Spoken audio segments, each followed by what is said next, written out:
Review code provided by Unties for Nintendad.co.uk. Gensou Skydrift originally launched for PC in 2015, but this version has new tracks and characters. Nothing ever seems to go right in Gensokyo, and this time it appears the residents' spiritual energy is leaking. In order to chase after the suspect, one must ride on top of another to combine their power. Meaning this is a kart racer where other characters are the karts.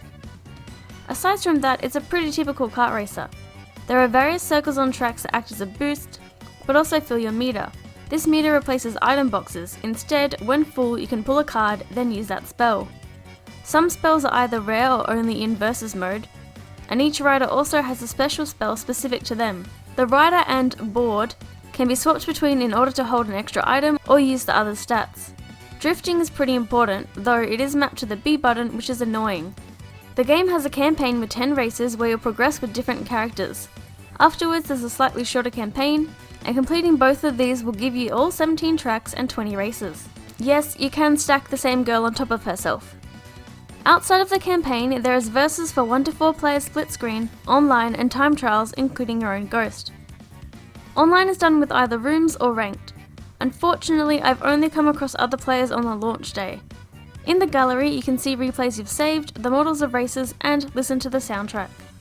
The game's graphics are a bit of a low point, though on the TV they aren't too bad, just seem outdated. I think Siren Sen is the best looking track. All the characters have a chibi style to them, and the campaign story is presented with simple visual novel segments.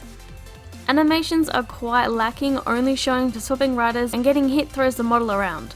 Gensou Skydrift's music is largely remixes of Toho music. In other words, pretty darn good. Other sounds are okay. Whenever someone gets hit it makes a pretty big sound, which is funny. I felt the performance was pretty good. It ran decently on handheld as well. The only time I noticed anything was whenever a track first loaded, it started in the opening cutscene. A major detraction of this game is the track designs themselves, to an extent that first time players are at a pretty big disadvantage. On lighter colour stages it's hard to see the boosts, and in some places there are ramps that lead into a wall. A lot of stages have looping or a larger width to ride on, and on some of those sections the camera isn't helpful. Through playing the game it's mostly resolved, but doesn't make it good to share with people who are impatient. Occasionally I could get caught on a corner of the track and would have to drive off. Gensou Skydrift is a pretty fun, fast budget girl racer. I had trouble putting the game down to finish my review.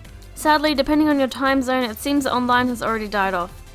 In terms of single player content, past a couple hours to beat the campaign, you'll be done, as the comms are pretty easy with a speedy rider. Some of the new racetracks are remixes, but the addition of them and extra characters is appreciated.